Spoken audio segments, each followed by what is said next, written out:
are used.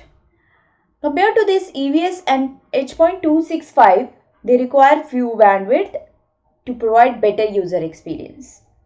So in future, 3GPP will complete this standardization of voice and video audio services IVAS in release 60.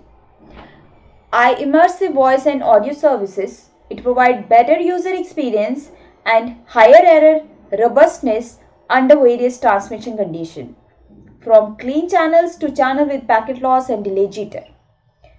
This provides support for a range of capabilities from mono to stereo to fully immersive audio encoding, decoding, rendering of services.